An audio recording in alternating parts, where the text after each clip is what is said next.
반갑습니다. 반갑습니다. 예, 어, 코로나가 이제 만 3년을 넘겼네요. 마스크를 쓰고 다닌 지가 벌써 3년이라니 믿어지지가 않습니다. 네, 뭐, 마스크를 이제 뭐 정해진 지역 말고는 이제 끼지 않아도 된다고 하긴 했는데 다들 네, 하고 다니시더라고요. 네, 어, 그리고 뭐 2022년에 이제 새로운 개정 교육 과정이 또 발표가 되면서 또 그 교육계는 또 잠시 들썩했고요. 네, 뭐 고교 학점제 도입이라든지 뭐 시수의 변화라든지 뭐 성취평가 도입이라든지 뭐 이런 것들을 이제 떠올리실 건데 우리 지금 설명을 듣고 계신 어머님들의 자녀들은 이제 28년 이후에 이제 수능을 보게 될 테니까, 네, 바뀐 수능 제도로 아마 이제 입시를 치르게 되겠네요. 네. 일단, 네. 아까 그 원장님께서 그 서울대 그 컨퍼런스 자료 말씀하셨는데요. 네, 거기에서 제가 일부 발췌한 내용입니다. 네. 서울대는 입시를 어떻게 바라보고 있는가? 네. 보면은 이제 단편 지식을 많이 기억하고 계산 능력이 우수한 학생이 아니라 자신의 생각을 논리적이고 체계적으로 글로 표현하고 있는 말할 수 있는 글로 표현하고 말할 수 있는 학생들이어야 한다라고 표현하고 있습니다. 네, 말하자면 머릿속에 많이 집어넣은 학생이 아니라 머릿속에 있는 것을 논리적으로 끄집어낼 수 있는 인재를 원한다라는 표현이겠죠. 네. 또한 이때 이제 기조 연설을 이제 했던 분이 권오연이라고 전 그 입학처 본부장이셨던 분인데요. 이분의 그 제목을 보니까 네, 깊이 있는 학습과 학생부 종합 전형이라고 되어 있습니다. 네. 그리고 목차를 봐도 깊이 있는 학습이 이제 색깔도 들어가 있고 굉장히 중요한 개념으로 이제 짚으셨다는 것을 알 수 있죠. 네, 그래서 관련해서 제가 오늘 좀 설명을 드릴 내용은 지금 이렇게 이제 빠르게 변화하는 시대 속에서 또 미래는 더욱 아마 변화가 가속화되겠죠. 이러한 불확실성을 지닌 이런 어떤 시대에 우리의 교육의 방향은 어떻게 잡아가고 있는가를 한번 살펴보고 또 두 번째로 우리나라의 2022년 발표된 개정 교육과정과 IB 교육과정의 이제 공통점, 지향점을 한번 짚어보려고 합니다. 세 번째는 CNA에서 준비한 프로그램 그리고 CNA가 지향하는 교육의 목표를 같이 한번 설명해 드리도록 할게요. 네, 자 그렇다면 네, 이 교육의 그 학습자상을 제시를 하면서 이 개정 교육 과정에 이제 중요한 목표로 이제 봤던 게 불확실성의 이 시대에 어떠한 변화에도 대처해 나갈 수 있는 어떤 인간상 이런 것들을 지금 목적으로 하고 있다는 걸 알 수 있거든요. 자, 그렇다면 자, 2022년 개정 교육 과정 구성의 중점을 살펴보면 포용성과 창의성을 갖춘 주도적인 사람이라고 규정하고 있습니다. 즉 어떠한 변화에도 대응할 수 있는 대처 능력과 문제 해결력, 그 다음에 자신의 삶을 스스로 이끌어 나갈 수 있는 주도적인 자세, 이런 것들을 함양한다는 것을 목적으로 하고 있습니다. 그래서 키워드를 짚어보면 자, 이렇게 되겠네요. 자기 주도성. 주체적으로 자신의 학습을 스스로 설계하고 그리고 이러한 어떤 과정들, 이러한 과정의 교육을 통해서 자신의 삶을 스스로 이끌어 나가고 어떠한 문제가 생겼을 때 그것을 창의적으로 해결해 나갈 수 있는 능력과 융합적으로 조금 유연하게 사고할 수 있는 이런 인재를 함양하는 것이 목적입니다. 또한 다양한 이제 문제들이 미래 사회에 이제 뭐 발생을 하게 될 때 그때 아무래도 혼자서 문제를 해결하는 것보다는 같이 협력하여 해결해 나가는 것이 더 그 빠른 해결을 가져오겠죠. 그러다 보니까 이제 소통하고 협력하고 공동체 의식을 함양하는 것을 역시 중요하게 짚고 있습니다. 자, 그런데 여기 이제 개정 교육 과정에서 사실은 이 2015년 개정 교육 과정에서 중요하게 다뤘던 키워드들이 사실은 필요한 역량에 거의 다 들어가 있었어요. 그래서 이제 뭐 주체적으로 이제 학습해 나가는 자세라던가 뭐 문제 해결력, 창의력, 뭐 융합적 사고력 이런 것들은 2015년 개정 때도 이미 포함이 되었던 내용입니다. 그렇다면 2022년 좀 새롭게 우리가 좀 살펴봐야 될 개념이 뭘까? 자, 아까 그 권오연 그 기조 발표하실 때 중요하게 다뤘던 것이 깊이 있는 이해였거든요.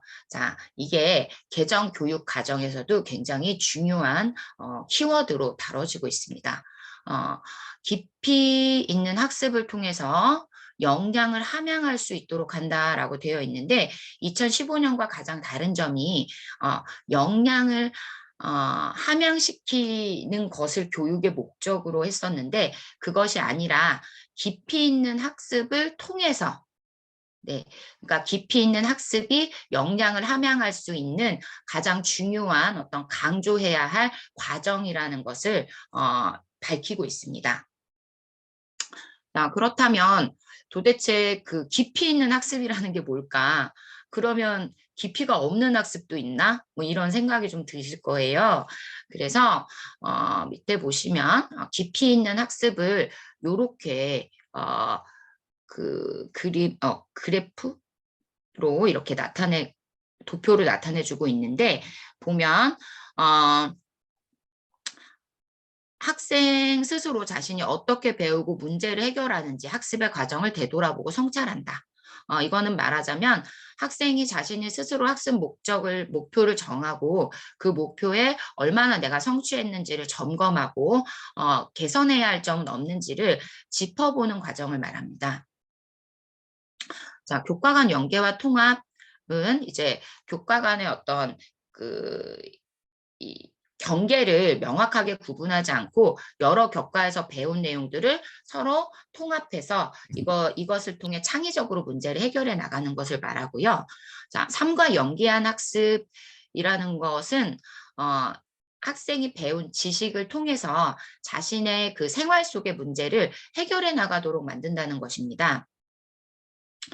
자, 그렇다면 자, 깊이 있는 학습이란 뭘까? 여기에서는 깊이 있는 학습을 개념적 이해와 동일하게 봐도 무방하다고 생각이 듭니다.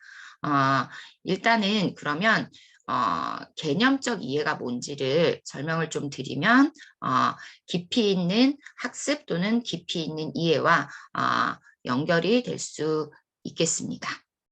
자, 그러면 깊이 있는 학습은 개념적 이해와 마찬가지인데요. 개념이라는 건 뭐냐면 표면적 유사성이 떨어지는 대상 간의 심층 구조상의 유사성을 인지한다. 조금 어렵죠?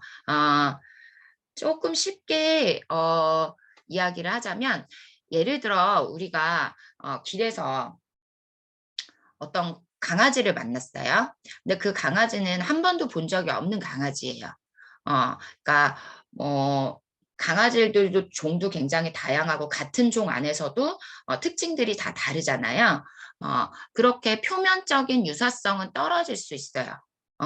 그런데 우리가 얘도 강아지야 라고 인지를 하죠.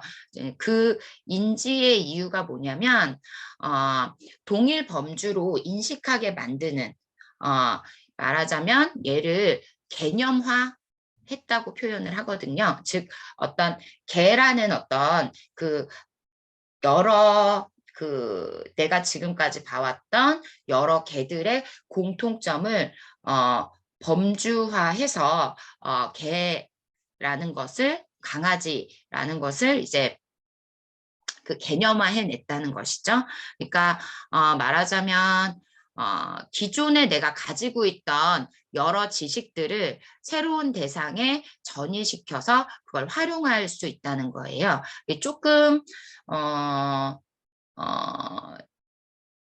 확장해서 조금 얘기를 해보자면 예를 들어서 내가 이제 경제의 위기와 극복의 과정의 역사를 개념화해서 이제 알게 됐다라고 하면 그 경제 위기를 미리 진단하고 또 거기에 대처할 수 있다는 겁니다.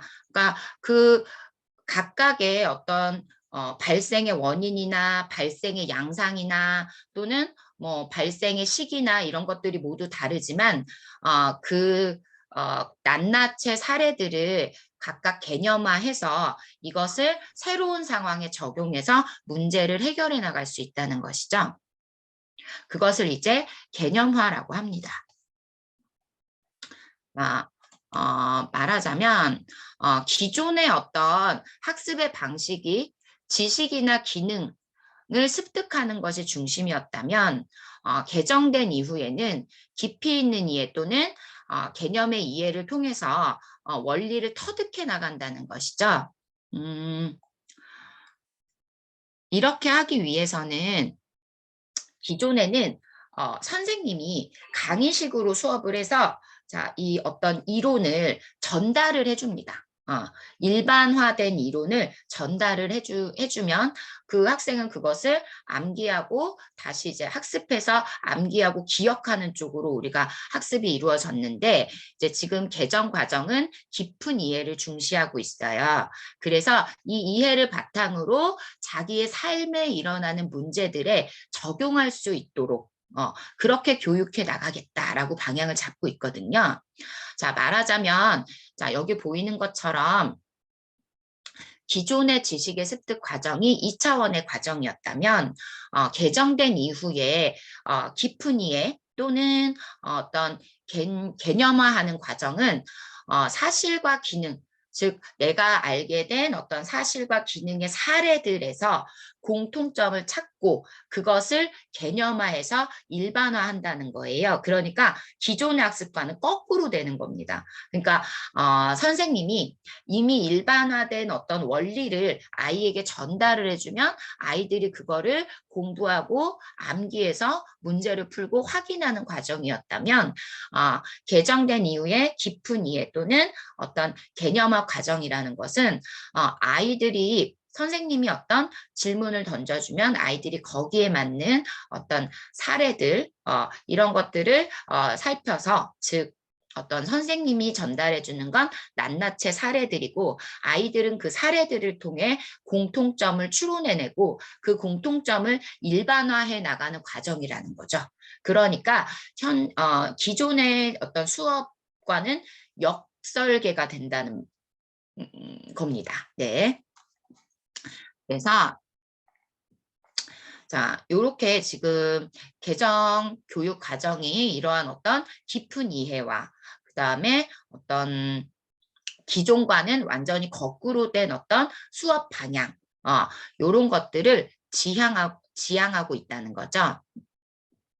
그래서 지금 바뀐 개정 과정에서 보면은 학생이 탐구의 주체가 되어야 한다는 것과 그다음에 학생이 스스로 자기가 원하는 연구 과제라던가 또는 내가 원하는 과목을 선택하는 네, 이러한 어떤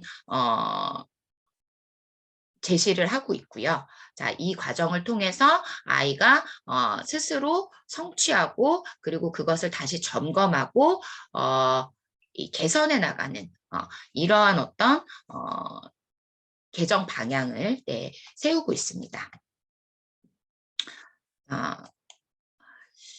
IB 프로그램을 제가 여기서 설명드리는 이유는 아마 설명을 들으시면서 바로 깨닫게 되실 거예요. 일단은 IB 프로그램이라는 거는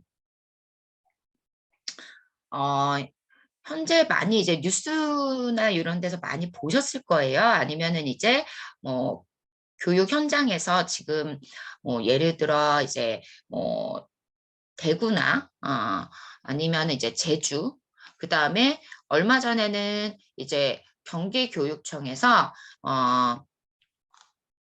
200여 개의 기초 학교를 도입 준비를 하고 있다라고 했고요. 이 기초 학교를 도입한다는 거는 뭐냐면 이 IBO에서 그 만든 프로그램이 이 IB 교육 과정입니다. 자, 이 IB 교육 과정은 초등, 중등, 고등 또는 이제 그 진학을 위한 반이 있고 또 직업을 위한 반이 있어요. 그래서 IB는 인터내셔널 바칼로레아의 약자이거든요. 그래서 처음에는 그 UN 주재원 들을 위해서 만들어진 프로그램이었어요. 왜냐하면 이 학생들이 와서 그 다른 나라에서 이제 수업을 진행을 하게 되니까 다시 본국으로 돌아왔을 때 그 학교와 입시 어떤 과정이나 이런 게 맞지 않고 이 학생이 준비한 것과는 그 입시 방법이 다를 수 있잖아요. 그래서 전 세계적으로 통용이 될 수 있는 어떤 교육 프로그램을 만들자라고 해서 만들어진 게 이제 인터내셔널 바칼로레아입니다. 모든 이 인터내셔널 바칼로레아는 모든 이제 과목에 학습에 에세이가 들어가 있어요. 그리고 토론, 토의, 또 참여형 또는 이제 서술형 평가가 포함되어 있는 국제적인 교육 프로그램이라고 보시면 됩니다. 그러면 자, 요 지금 보시면 요거 좀 전에 개념 이해에 대해서 설명을 좀 드렸었죠.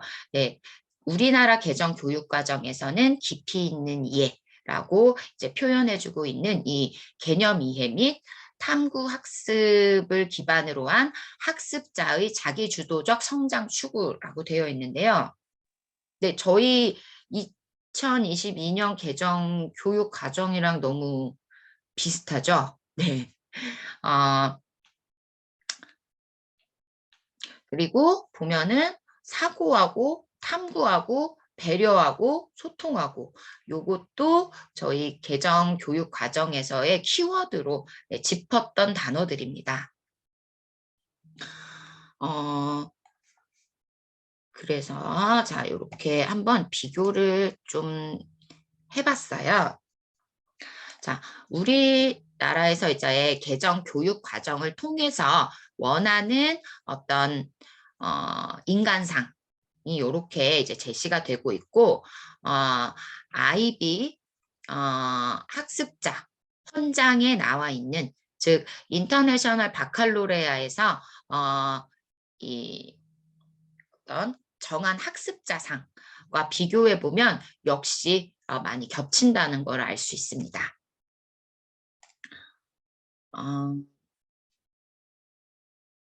자, IB 프로그램은 근데 좀 우리 나라의 지금 교육과는 조금 다른 점이 사실 2015 개정 교육과정에도 사실 좋은 말은 다 들어가 있었거든요. 예, 그래서 거의 뭐 어떤 전인적인 어떤 교육 과정으로 이렇게 사실은 그 계획만으로 봤을 때는 상당히 훌륭한 계획이었는데 사실 그것이 실질적으로 교육 과정에 반영이 잘 되었는가는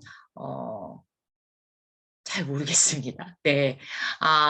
근데 이 IB 프로그램이 이제 우리나라에서 정한 어떤 인간상과 IB에서 정한 학습자상이 굉장히 비슷하기는 하지만 IB가 이제 우리의 교육과정과 좀 다른 점은 학습자상이 형식적으로 존재하는 것이 아니라 프로그램 속에 철저하게 녹아 있다는 것이 가장 큰 차이점입니다. 자, 그렇다면 IB 프로그램의 학습과 수업 지도에 대한 접근법을 제가 조금 간략하게 그냥 요약을 조금 해봤는데요. 자, 일단은 리서치 능력을 굉장히 중요하게 보고 실제로 학생이 IBDP, DP는 이제 그 대입을 위한 고등 그 교육 과정을 말해요. 자, 여기 이제 대입을 준비하는 이 친구들은 2년여에 걸쳐서 4천여 자 분량의 과제 논문 작성을 해야 합니다. 이것뿐만이 아니고 모든 과목에 다 에세이를 써야 하고요. 또 매 학기 프로젝트가 들어가 있고 또 매년 연구 과제를 정해서 그 연구 과제에 대한 결과물을 제출해야 합니다. 자, 그러다 보니까 일단 이 설득력이 있는 어떤 자료 활용 능력이 필요하고 뿐만 아니라 여러 사람과 소통하는 어떤 과정을 통해서도 이 자료를 또 보완해 나갈 수가 있거든요. 그래서 이러한 리서치 능력이 이제 키워지게 되고요.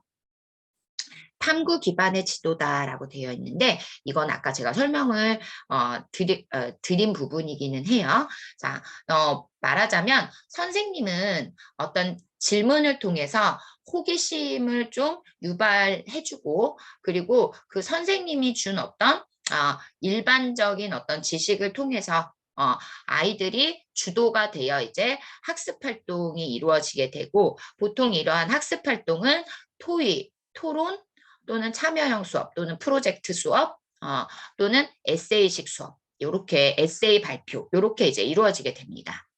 그리고 그것을 통해서 이제 자신이 어느 정도 성취했는지를 점검하고 그것에 대해 성찰해서 그 개선해야 할 부분을 또 본인이 목표로 정합니다.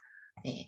그 다음에 세 번째 개념 중심의 이해는 아까 말씀드린 대로 네, 일반적인 어떤 지식, 그냥 사실적 지식을 근거로 해서 여러 사실적 지식들을 통해서 개념화하고 그리고 여기서 스킬이라는 거는 그것을 실생활에 적용해내는 네, 기술을 말합니다. 네, 그래서 이렇게 개념 중심의 이해와 그다음에 개별화 교육으로 모든 학생의 필요 충족하기 요거는 뭐냐면 개별화 교육이라고 해서 그 개인 지도나 이런 걸 이야기하는 건 아니고요. 학생들 각자가 자신이 원하는 연구 과제를 스스로 정하고 그리고 그것을 이제 연구해 나가는 어떤 과정에 대한 설계도 스스로 합니다. 그리고 거기에 대한 평가도 선생님만 하는 것이 아니라 뭐 선생님, 뭐 학부모, 학생 이렇게 함께 평가가 이루어지게 되거든요. 그래서 어떤 예를 들어서 이제 지금까지의 우리나라식의 이제 교육이라고 한다면, 똑같은 모든 아이들이 똑같은 시험지를 받고 그 시험지를 채점해서 점수를 매겨서 이거를 이렇게 좀 등수화하는, 요런 어떤 제도였는데, 그런 것이 아니라 학생 스스로 자기가 원하는 연구 과제를 정해서 자기의 학습 목표를 정하고 그거에 대한 어떤 그 평가를 여기 관련된 학생, 학부모, 선생님이 다 같이 네, 평가가 이루어진다는 게 차이점입니다. 그리고 종합평가와 형성평가를 근거로 삼기라고 했는데 이것도 마찬가지로 한 번 본 어떤 그 시험만을 가지고 결정하는 것이 아니라 이 학생이 그 DP 과정에서 해놓은 모든 과제와 성과물이 여기에 모두 다 들어가게 됩니다. 그러니까 한 번의 입시 시험으로 이 아이의 대학이나 이런 게 결정되는 게 아닌 거죠. 네.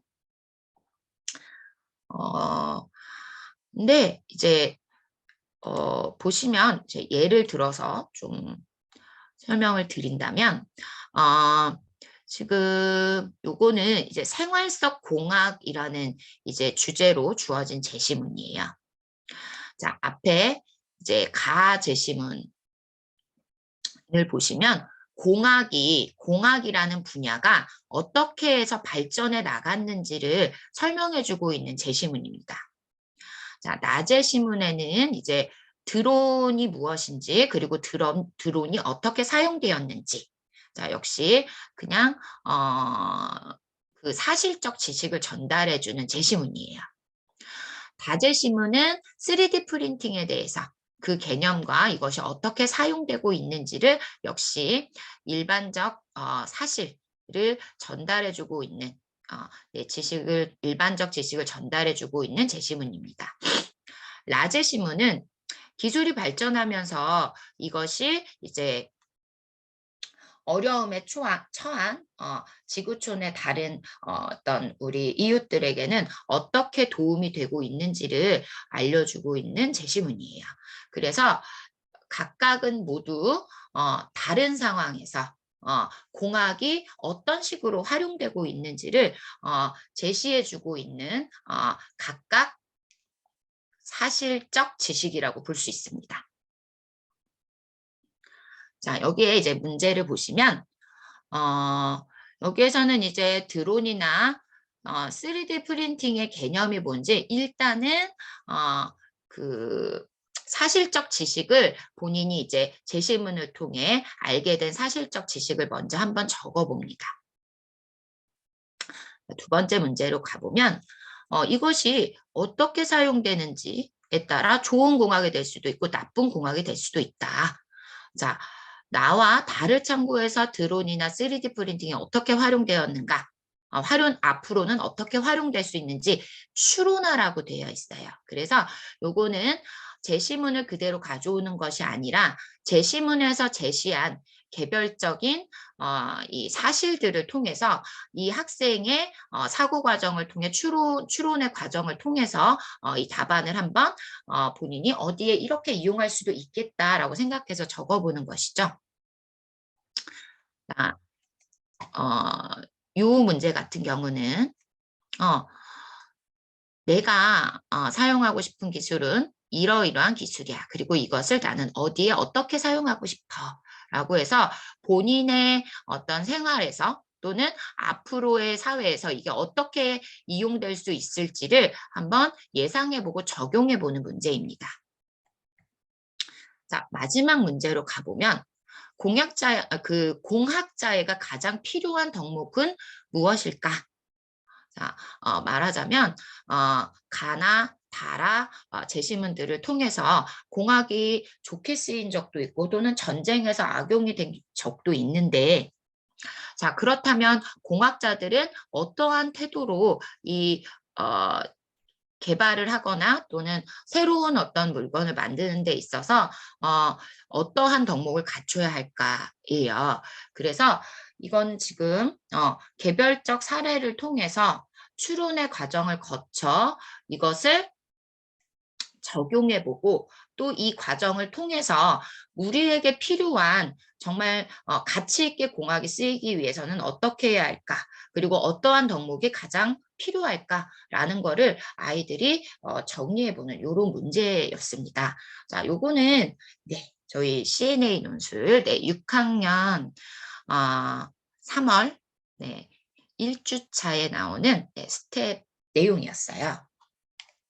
그래서 저희는 이미 네, IB 2022년 개정 교육 과정에서 원하는 어떤 인간상의 어떤 역량, 그 다음에 IB에서 하고 있는 교육 예, 이런 것들을 저희 CNA 논술에서는 적용하여 교환을 만들고 있습니다. 네, 이미 오래전부터. 네. 그리고 이러한 어떤 일반적 사실에서 개념화하여 이것을 실생활에 적용해보는 이러한 어떤 그 탐구의 과정은 비단 뭐 우리나라의 개정 교육 과정이나 아니면 IB 교육 프로그램에만 한정된 것이 아니라 전 세계적인 흐름이라고 해도 과언이 아닙니다. 개념에 초점을 둔 지식 역량 통합 교육. 자, 이것이 이제 OECD 2030에서 이제 중간 보고를 한 이제 그 내용인데요. 보면 새로운 어떤 가치를 창출하고 저희가 아까 뭐 예를 들어 아까 이제 그 공학자들이 갖춰야 할 어떤 덕목이라던가 이런 걸 통해서 어떤 가치와 그 다음에 그걸 통해 문제를 해결해 나가고 문제 상황에 대처해 나가는 네, 이런 능력을 갖춰야 한다는 것이죠. 자, 말하자면 이제 공부를 우리가 왜 하는가에 대한 답변들을 모두 대체로는 동일하게 하고 있다는 생각이 듭니다. 우리가 공부를 해서 어떤 지식을 알게 된다면 그 지식을 개념화하고 내가 앞으로 처하게 될 어떤 상황에서 문제를 진단하고 그리고 그 문제가 지속될 경우 어떠한 상황으로 가게 될지 추론할 줄 알며 거기에 대한 비판적 접근을 통해서 그 실현 가능한 어떤 적용 가능한 문제 해결력을 네, 갖추는 것이 어떻게 보면 공부의 목적이지 않을까 싶습니다.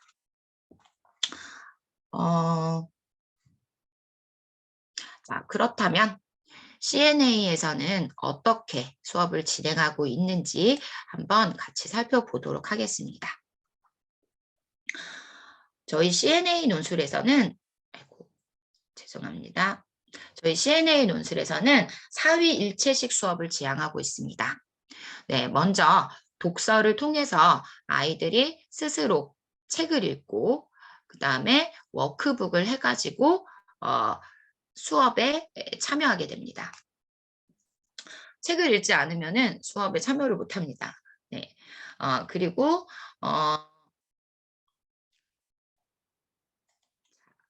책은 학생의 그 학년에 맞는 네, 그 발달 능력에 맞는 그 수준으로 다양한 주제를 선정해서 다양한 분야의 책을 읽힙니다.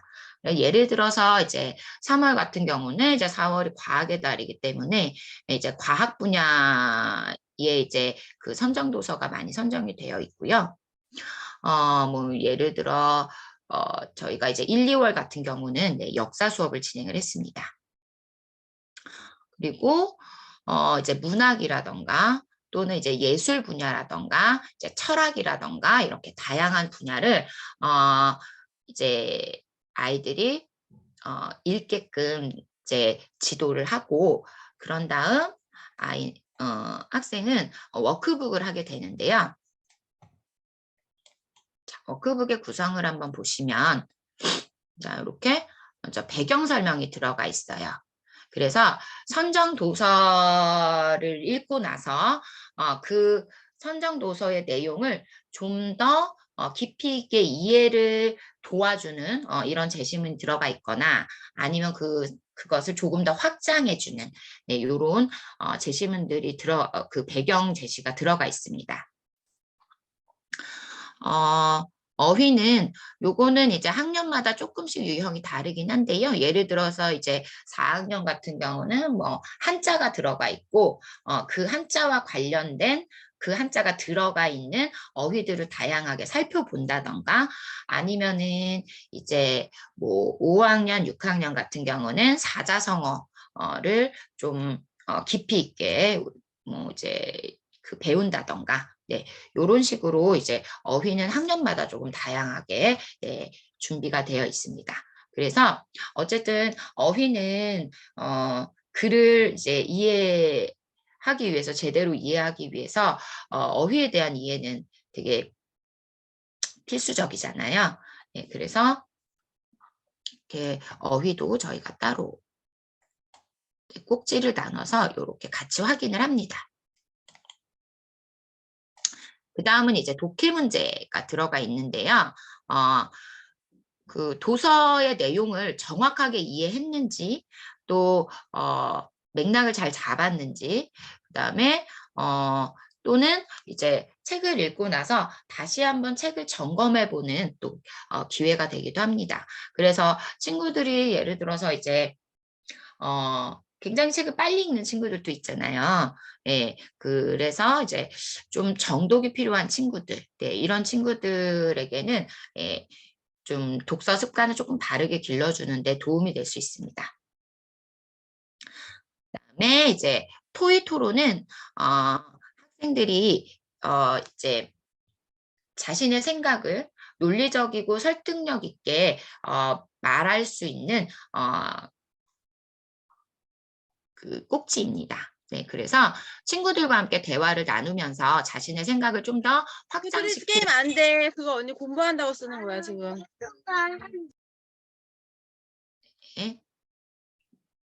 네, 그래서 이 과정을 통해서 친구들의 생각도 들어보고 그리고 나의 생각도 좀 더 체계적으로 정리하는 과정을 가질 수가 있습니다. 이를 통해서 나의 표현력도 물론 그, 그 경험을 매주 경험을 통해서 이제 말하는 것을 좀 더 체계적이고 좀 정제된 말하기로 훈련이 가능하게 되고요. 또한 친구들의 이야기를 들으면서 다른 사람의 생각을 경청해서 듣고 그리고 좀 그 다양한 생각들을 이제 그 수렴할 수 있는 네, 그런 이제 태도를 갖춰 나갈 수가 있겠죠. 활동은 이제 저희가 있을 때도 있고 없을 때도 있는데 활동은 뭔가 이 선정도서는 아이들이 좀 더 적극적으로 뭔가 참여하고 탐구하는 것을 통해서 정립하는 것이 좋겠다라고 할 때 활동 수업이 들어가게 됩니다. 그리고 논술을 통해 이제 글쓰기가 진행이 되는데요. 그러면 조금 더 세부적으로 살펴보도록 하겠습니다.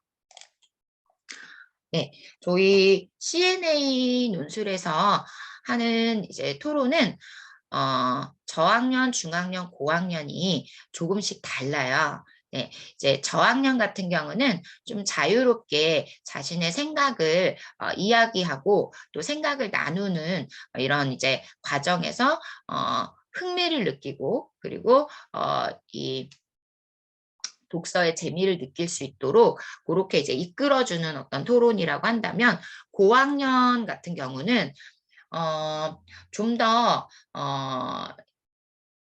규칙이 엄격하게 조금 지켜져야 되는 토론입니다. 그래서 입론, 교차조사, 반박, 최종 변론 이렇게 역할이 나뉘어져 있고 각각 본인의 역할을 맡아서 토론을 진행하게 됩니다. 발언 시간이 정해져 있고요. 또 작전 타임도 정해져 있습니다.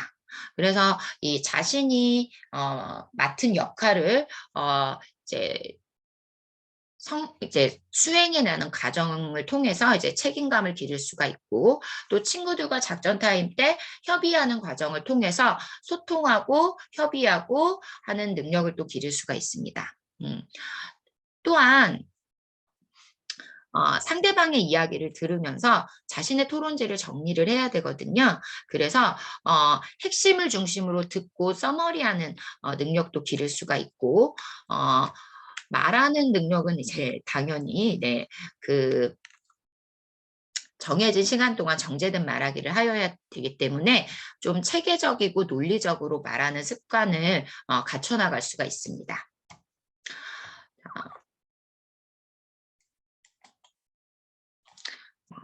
토론의 예시를 하나 가져와 봤는데요. 이제 난민 수용에 대한 이제 찬반 토론입니다. 그러면 이렇게 이제 찬성의 입장과 네, 반대의 입장이 이렇게 제시문으로 들어가 있고 학생들은 이것을 미리 준비해 와야 됩니다. 그래서 이것은 이제 저희가 워크북에 쟁점별로 아이들이 준비해 올 수 있도록 준비표가 워크북에 들어가 있어요. 그래서 집에서 제시문을 읽고 이 자신의 어떤 쟁점에 맞게 제시문을 활용해서 정리를 해와야 됩니다. 그래서 여기에서 이제 어떤 리서치 능력도 좋아질 수 있고 또 설득력 있고 논리적으로 전개해 나가는 훈련도 이루어질 수가 있습니다. 그리고 이것은 여기에 이제 이런 식으로 적용이 가능하겠구나라는 거를 추론할 수 있고 또한 자료에 대한 비판적 접근도 필요하겠죠. 예, 그래서 이렇게 여러 사고 과정을 통해서 사고력을 기를 수 있는 것이 가장 빨리 사고력을 기를 수 있는 것이 바로 토론 수업입니다. 그래서 우리나라에서도 이제 토론은 이제 중요하게 이제 생각하는 교육 과정 중에 하나고요. 네. 자, 이런 식으로 토론이 진행이 되고 나면 네, 이런 식으로 이제 같이 피드백이 이루어집니다. 물론 말로 피드백이 선생님이 말로 그냥 전달을 할 때도 있고요. 이런 식으로 이제 정리해서 전달을 해줄 때도 있습니다. 그래서 친구들이 좀 더 말하기에 있어서 또는 자신의 생각을 표현하는 데 있어서 또는 자신의 생각을 끄집어내는 것에 있어서 조금 더 체계적이고 논리적으로 표현할 수 있도록 훈련하고 있고요.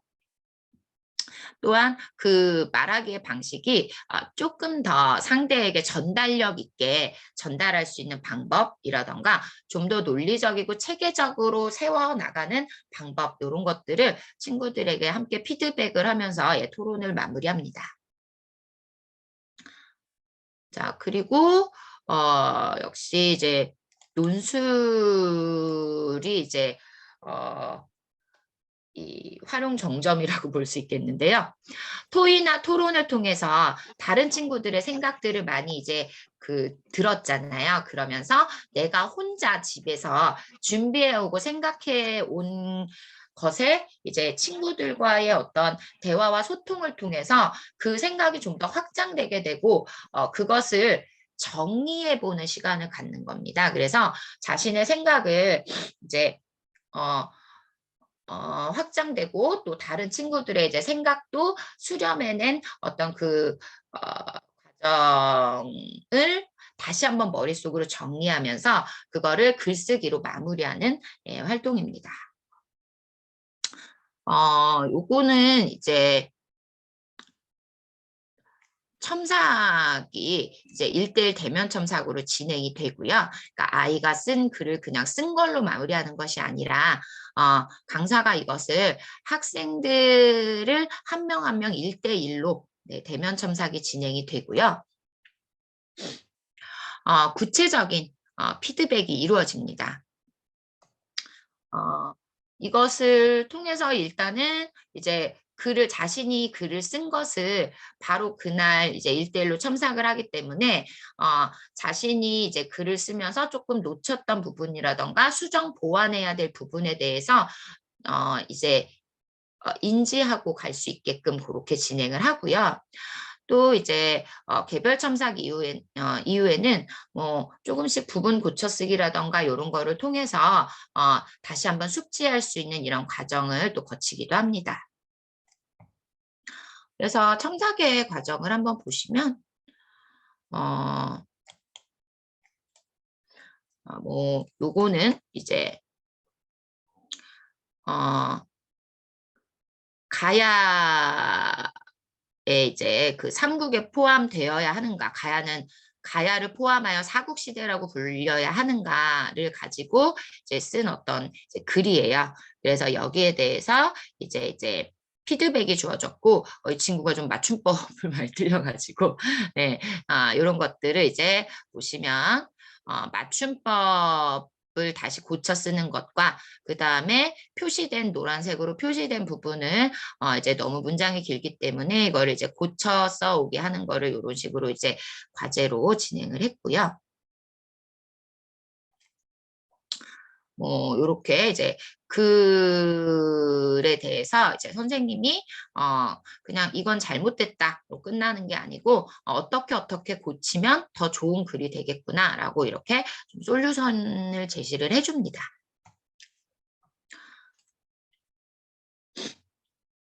이제 이런 식으로 네, 이루어지고요. 현재는 이제 아이들이 현장에서 이제 수업을 듣기 때문에 아이의 그 워크북에 있는 원고지에 바로바로 첨삭이 진행이 됩니다. 자, 그래서 이제 저희 CNA 논술은 잠시만요. 네, 이렇게 독서를 통해서 그리고 이제 이 독서를 이제 정독할 수 있도록 이제 워크북이 그 아이의 독서를 조금 도와주고요. 그리고 이제 학원에 이제 와서는 토의 토론의 과정을 통해서 친구들과 생각을 나누고 그 다음에 나의 생각을 좀 더 논리적이고 체계적으로 전개해 보는 이런 경험을 하게 됩니다. 그리고 이제 토론을 통해서 협업 능력을 기를 수 있고 논술을 통해서 자신의 생각을 정리하고 선생님의 피드백을 통해서 그거를 보완 수정해 나가는 이런 과정으로 수업이 진행이 됩니다. 자, 그러면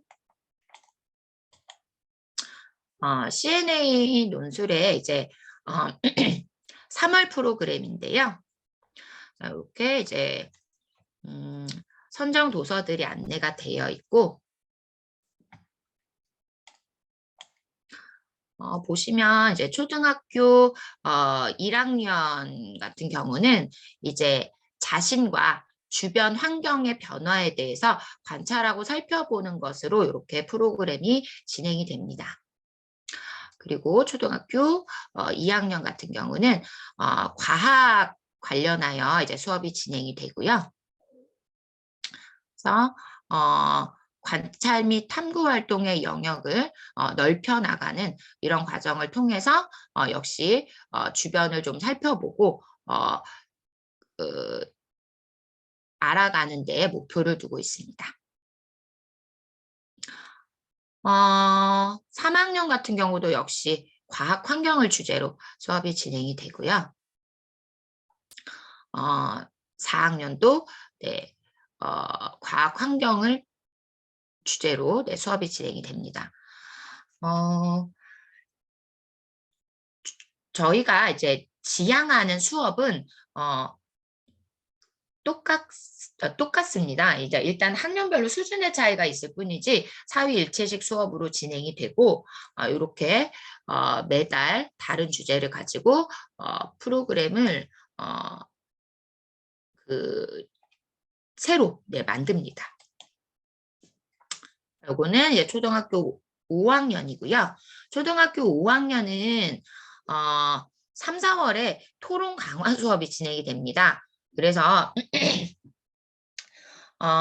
일단 각각 저희가 이제 입론, 교차조사, 반박, 최종 변론 이렇게 이제 각 역할마다 어떤 식으로 이제 발언을 구성해야 하는지와 그것을 직접 이제 경험해 보는 과정을 통해서 토론을 각각의 역할마다 네, 좀 구체적으로 네, 살펴보는 시간을 갖습니다. 그래서 좀 토론이 아직 익숙하지 않은 친구들, 이런 친구들이 이 수업을 통해서 이제 저희가 이 프로그램을 물론 선정 도서는 매번 바뀌었지만 토론 강화 프로그램을 진행한 지가 꽤 오래됐거든요. 근데 이제 학생들이 이제 좀 즐거워하는 수업이기도 하고 이제 성취감을 느끼는 수업이기도 하고 또 이 경험을 통해서 이제 학교에서 이루어지는 토론이라던가 이런 것에서도 좀 자신 있게 참여할 수 있는 그런 프로그램이라고 생각하시면 좋겠습니다. 그다음 네. 6학년 같은 경우는 이제 통합 교과 논술이 이루어지게 되거든요. 그래서 교과 연계 과정으로 이제 도서들이 선정이 되고 역시 3월은 과학 환경을 주제로 네, 진행이 됩니다.